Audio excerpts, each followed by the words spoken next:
ধ্যান হলো এমন একটি প্রক্রিয়া যার মাধ্যমে আপনি খুব সহজেই আপনার চিন্তা এবং মনকে শান্ত করতে পারবেন।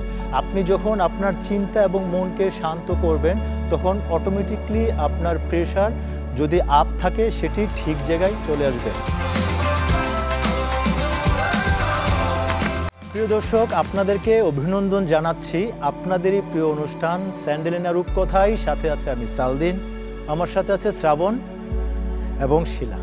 চলুন এ পর্বে আমরা দেখব খুব সহজে কিভাবে হাই ব্লাড প্রেশার থেকে সহজেই পরিত্রাণ পেতে পারি। হাই ব্লাড প্রেশারের মূল কারণ হলো অস্থির মন। আমাদের মন এবং চিন্তা যখন অস্থির হয়ে যায় তখন আমাদের ব্লাড সার্কুলেশন এবং প্রেশার কখনোই ঠিক থাকে না। সেজন্য আমরা মেডিটেশন বা ধ্যান করবার উপায়টি আমরা শিখব।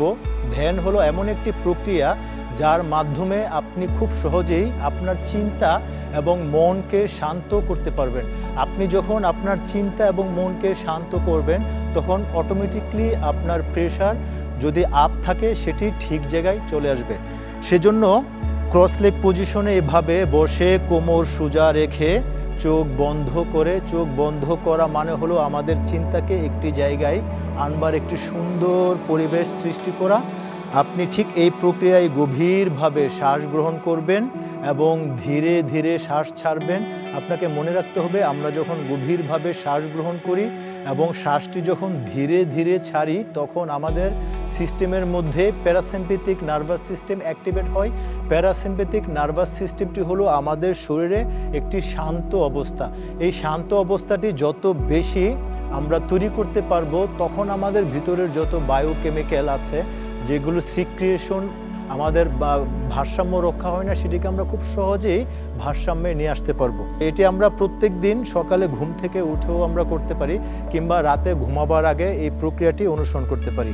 মেডিটেশন করবার পর আমরা আমাদের প্রেশার, হাই প্রেশারকে মিনিমাইজ করবার জন্য একটি প্রাণায়ামা করব। এটি একটি গুরুত্বপূর্ণ প্রাণায়ামা, সাথে সাথে আপনি চর্চা করে এটির ফল পেতে পারেন।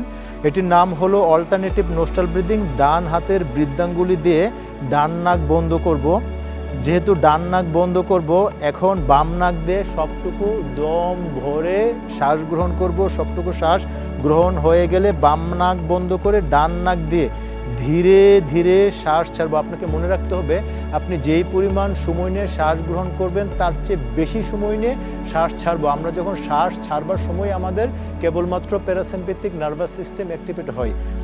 আবার যেহেতু ডান নাক দিয়ে আমি সবটুকু শ্বাস ছেড়েছি, এখন ডান নাক দিয়ে আবার ধীরে ধীরে সবটুকু শ্বাস গ্রহণ করব।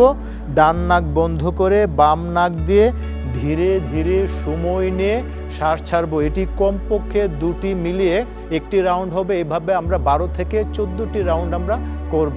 প্রিয় দর্শক, আপনি হাই প্রেশার থেকে বাঁচবার জন্য এই আসনগুলো এবং ব্রিদিং করবার পাশাপাশি অন্য যে বিষয়গুলোতে সবচেয়ে বেশি গুরুত্ব দিতে হবে সেটি হলো কোনোভাবেই স্ট্রেস নেওয়া যাবে না।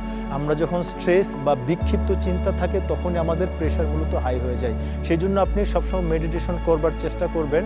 আপনার খাদ্য তালিকায় অতিরিক্ত লবণ গ্রহণ করবেন না এবং খাদ্য তালিকায় প্রাণীজ খাবার থেকে হ্রাস করে আপনি উদ্ভিদ খাবারের উপর বেশি নির্ভরশীল হওয়াটা আপনাকে সাহায্য করবে হাই প্রেশারকে মিনিমাইজ করবার। এর পাশাপাশি আপনি গভীর ঘুম নিশ্চিত করতে হবে, কারণ আমরা ঘুম যখন ভালো এবং গভীর না হয় তার ফলে কিন্তু আমাদের চিন্তা দিনের বেলা বিক্ষিপ্ত হয়ে যায়, যার ফলে আমরা সহজেই আমাদের প্রেশার আপ হয়ে যায়।